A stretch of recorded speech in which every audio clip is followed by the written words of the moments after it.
Hey there, I'm Lori, and today I'm back in my sewing room. Here in South Central Texas, we've had a couple of days of freezing rain, so that meant school was canceled. We get a nice 4-day weekend. So I'm back in my sewing room. I'm not working on a quilt today though. Since I finished the last two quilts, I decided to take advantage of the break between big projects and get a couple of garments made that I have been wanting to make for myself for a while. I've actually had the fabric for a while, and I don't really enjoy garment making quite as much as I do quilting, so I tend to put it off. But I do like having clothes that are made specifically for me the way I want. And so I'm working on a couple of flannel shirts for myself because I never like what I find in the store. So I thought I would just pop in here real quick and kind of show you what I'm working on. I hope to be able to get back to my next quilt project soon, but I just haven't had the chance to do that yet. So this flannel shirt that I'm making, I think is going to be pretty cute. The pattern that I'm using is this one here.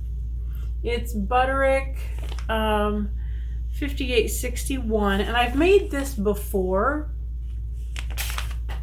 and I really liked how it turned out. The back of the pattern always tells you the type of fabric that's recommended for the style, and I didn't look at that when I made the first one, and I bought it says it's better for woven fabric, but the first shirt I made with it was a real pretty stretchy kind of knit, and it turned out fine. So it just goes to show you don't always have to follow the rules with your crafts. So I'm making this flannel one, and here, let me show you the fabric. It's a really pretty tartan. See if you can see. And so I'm making the version that is this one right here. So it's got the nice pin tucks, and then it's got not elastic sleeves, but it's got gathered sleeves. And I adjusted the pattern this time and made the sleeves a little bit longer. Since I'm making it for warmth, I thought I would maybe like to have longer sleeves. So what I'm working on right now is actually felling my seams, which until I started watching Bernadette Banner, I had no idea what that was. And if you haven't ever watched Bernadette Banner, you might want to check her out on YouTube. She does garment sewing, and mostly historical garment sewing. And so the practice of felling seams is something that was common, I guess, back before sewing machines and everything was sewn by hand. But I really like the effect that it has. I actually like it better than the effect of a serger, which is good because I don't have a serger. But it gives it a really nice effect. Let me turn the camera around and I'll show you what that looks like. Okay, so what I've done here is, I'll take out a couple pins so you can see. What I did was, once you finish sewing your seam, you trim one side down and fold the other side over, and then make it lay down. If you don't have a serger, this is I think a really good way to finish a seam. Of course, it's very slow because I'm stitching it by hand. The final part I'm stitching by hand, but I don't mind it. It does take a little longer, but if I put on a movie or something, it's okay. And so I'm doing my stitches kind of like this, so that you know, as the garment is washed, there won't be any like fraying threads or anything.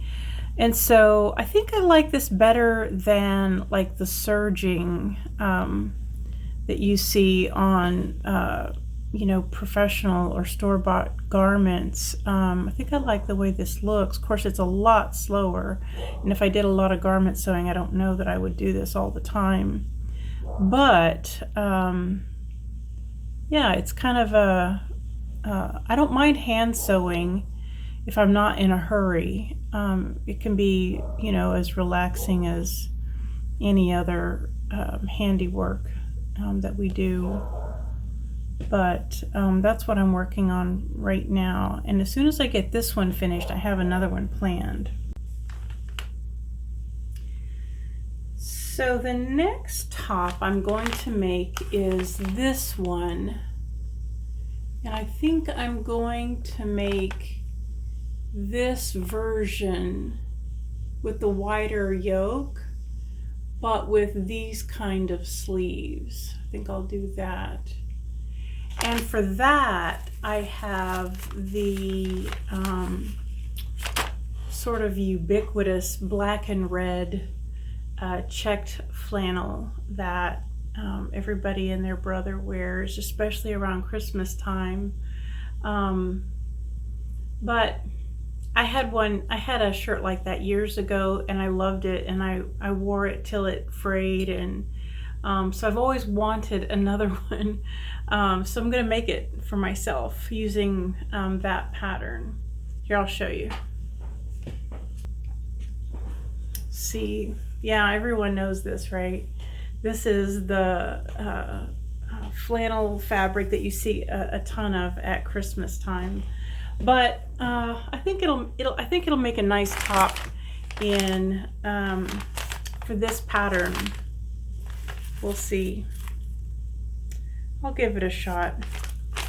Either way, it'll end up something that I can wear, even if I don't wear it to school. We're